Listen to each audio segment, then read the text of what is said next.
नमस्कार, आप देख रहे हैं आमने सामने न्यूज। मैं हूं पूजा शुक्ला। सुप्रीम कोर्ट ने धारा 66A को अभिव्यक्ति की आजादी के मूल अधिकार के विरुद्ध मानते हुए इसे रद्द कर दिया है, जिसके बाद विपक्षी पार्टियों ने बीजेपी का घेराव किया। देखिए ये रिपोर्ट।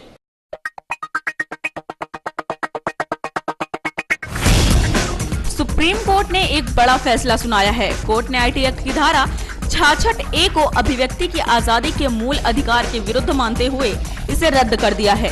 सुप्रीम कोर्ट ने 66A को स्ट्राइक किया है और ये बहुत ही हमारे लिए, सबके लिए बहुत ही खास दिन है कि फ्रीडम ऑफ स्पीच और एक्सप्रेशन को उन्होंने उनकी सिटीजन्स के लिए held it to be right. हम 3 साल लड़े हैं और आज हमारी जीत हुई। संविधान की धारा 19A के तहत हर नागरिक के पास अभिव्यक्ति की आजादी का अधिकार है। गौरतलब है कि आईटी एक्ट की धारा 66A के अनुसार सरकार के पास ये शक्ति थी कि वो सोशल मीडिया पर लिखी गई बात को आपत्तिजनक मानते हुए उस व्यक्ति को गिरफ्तार कर सकती है। पिछले कुछ दिनों में सोशल मीडिया पर पोस्ट डालने के कारण कई लोगों को जेल भेज दिया गया था। मुंबई की 2 छात्राओं को फेसबुक पर कमेंट करने के लिए जेल भेजे जाने के बाद ये मामला तूल पकड़ गया। कोर्ट ने कहा है कि आईटी एक्ट साफ तौर पर लोगों को जानने का अधिकार का उल्लंघन करता है।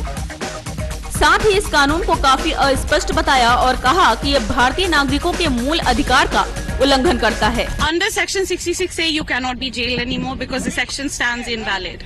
But I mean, I'm not advocating that you should defame someone, or there are other provisions in the IT Act, in the IPC, that if there is something gross, I mean, if it's hate speech or something, obviously you will be dealt with under those provisions. But there is no blanket provision that will curtail your freedom of speech and expression, and so no one should fear not putting something up because of going to jail. Court ने बड़ा फैसला लेते हुए इस कानून को असंवैधानिक ठहरा दिया है। सुप्रीम कोर्ट के इस आदेश के बाद राजनीतिक गलियारों में हलचल मच गई और विपक्षी पार्टियों ने भाजपा का घेराव करना भी शुरू कर दिया। ब्यूरो रिपोर्ट, आमने सामने न्यूज। दक्षिण फ्रांस में जर्मन विंग्स एयरलाइंस विमान क्रैश होने से 150 लोगों की मौत हो गई। दुर्घटना का कारण अभी भी रहस्यमय बना हुआ है।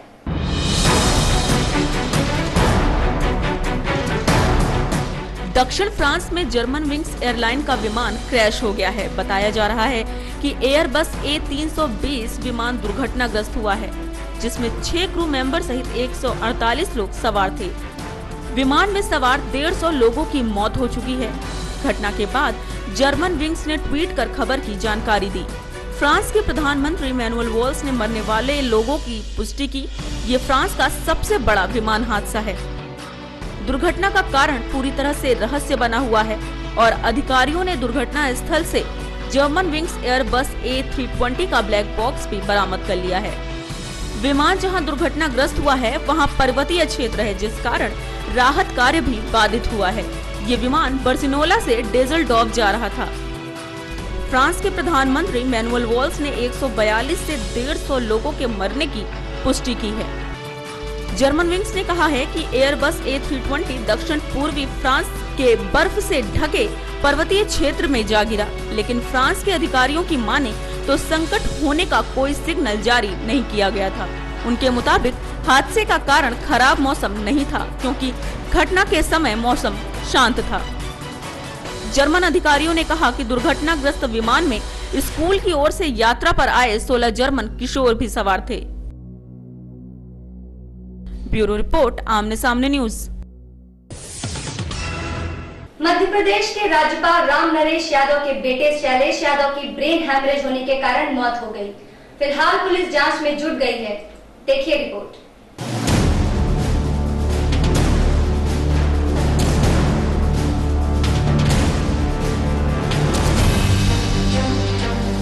एमपी के राज्यपाल राम नरेश यादव के बेटे शैलेश की लखनऊ के मॉल एवेन्यू स्थित आवास पर संदिग्ध परिस्थितियों में मौत हो गई।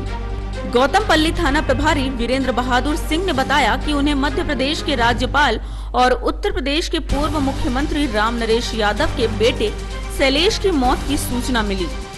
वो मॉल एवेन्यू स्थित आवास पर मृत पाए गए। उन्होंने बताया कि शैलेश की मौत के कारणों का तत्काल पता नहीं चल पाया है, जांच के बाद ही इस बारे में पक्के तौर पर कुछ कहा जा सकता है। आपको बता दें कि राज्य में व्यापम घोटाले की सप्लीमेंट्री चार्जशीट में शैलेश का नाम सामने आया था। वो इस घोटाले के आरोपियों के साथ शामिल था। शैलेश पर लोगों से पैसा लेकर परीक्षा पास करवाने का आरोप था। शैलेश का नाम मध्य प्रदेश के व्यापम घोटाले में आया था।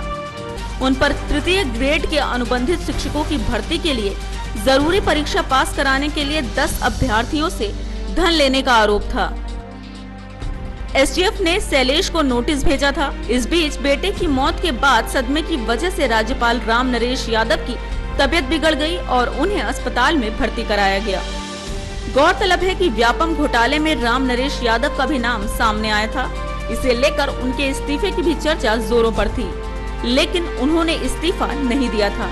इस सिलसिले में राम नरेश त्रिपाठी प्रणब मुखर्जी से मिलने दिल्ली पहुंचे थे, लेकिन उन्हें मिलने का समय नहीं दिया गया था। फिलहाल पुलिस शैलेश की मौत के कारणों का पता लगाने में जुटी हुई है। ब्यूरो रिपोर्ट, आमने सामने न्यूज। वक्त हो चला है छोटे से ब्रेक का। ब्रेक के बाद जल्द ही लौटेंगे। Politics, crime, sports. अगर इन खबरों पे है आपकी बारीक नजर, आपकी आवाज भी कर सकती है असर। बढ़ाएं अपनी आवाज का दायरा, बने आमने सामने न्यूज का हिस्सा। ब्रेक के बाद आप सभी का फिर से एक बार स्वागत है। यूपी के जनपद संभल में बीजेपी सांसद सत्यपाल सैनी के खिलाफ बीजेपी कार्यकर्ताओं ने ही मोर्चा खोल दिया है। चुनाव जीतने के बाद अपने कार्यकर्ताओं से संपर्क न करने के कारण कार्यकर्ताओं ने जगह जगह बीजेपी सांसद के गुमशुदगी पोस्टर चिपका दिए और 2100 रुपए की इनामी राशि देने की घोषणा की।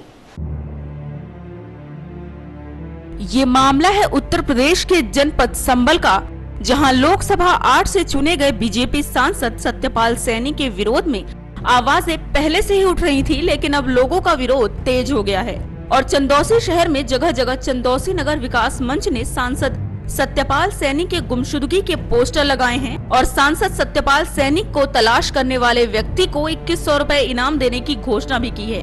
चंदौसी शहर में चुनाव से पहले ही कुछ वादे किए थे, लेकिन चुनाव जीतने के बाद वादा पूरा करना तो दूर रहा, चंदौसी के अपने कार्यकर्ताओं से भी इन्होंने कोई संपर्क नहीं किया, जिससे गुस्साए भाजपा कार्यकर्ताओं ने इसी बात को लेकर पिछले दिनों शहर में हवन और भंडारे का कार्यक्रम भी कराया ताकि सांसद की कार्यप्रणाली में सुधार हो सके।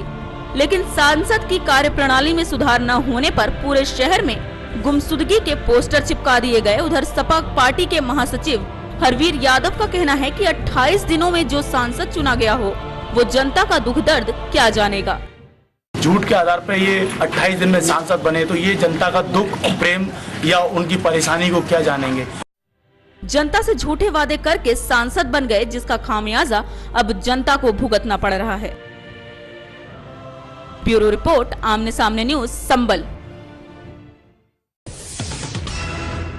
बॉलीवुड की अभिनेत्री शिल्पा शेट्टी के खिलाफ कोलकाता पुलिस ने धोखाधड़ी का केस दर्ज किया है। पुलिस के मुताबिक एमके मीडिया प्राइवेट लिमिटेड ने शिल्पा के फर्म पर 9 करोड़ रुपए के निवेश का प्रलोभन देकर रकम 2 साल में दुगनी करके धोखाधड़ी का आरोप लगाया है। बॉलीवुड की मशहूर अभिनेत्री शिल्पा शेट्टी के खिलाफ कोलकाता की एक कंपनी ने शिकायत दर्ज कराई है। पुलिस के मुताबिक शिल्पा शेट्टी पर 9 करोड़ रुपए की धोखाधड़ी का आरोप है। एमके मीडिया प्राइवेट लिमिटेड के एडिशनल डायरेक्टर देवाशीष गुहा की शिकायत दर्ज करने के बाद पुलिस ने essential sports and media private limited की मालिक शिल्पा और रिपुसूदन कुंद्रा के खिलाफ जांच शुरू कर दी है। पुलिस उपायुक्त मुरलीधर ने कहा, हमने विश्वासघात, धोखाधड़ी, जबरन वसूली, आपराधिक धमकी और आपराधिक साजिश के आरोपों में शिल्पा और उनकी कंपनी के खिलाफ मामला दर्ज कर लिया है। शिकायत के मुताबिक शिल्पा और बाकी लोगों के शिकायत करने वाली कंपनी को 2 साल में 10 गुना रकम वापस करने का झूठा वादा कर 9 करोड़ रुपए निवेश कराए। धर के मुताबिक शिकायत करने वाली कंपनी ने यह भी दावा किया कि 9 करोड़ रुपए निवेश करने के बदले उन्हें 30 लाख शेयर आवंटित किए गए, जो फर्जी निकले। ब्यूरो रिपोर्ट, आमने सामने न्यूज। इस बुलेटिन में फिलहाल इतना ही। कल फिर मिलेंगे कुछ नई खबरों के साथ। तब तक मुझे यानी पूजा शुक्ला को दीजिए इजाजत। नमस्कार।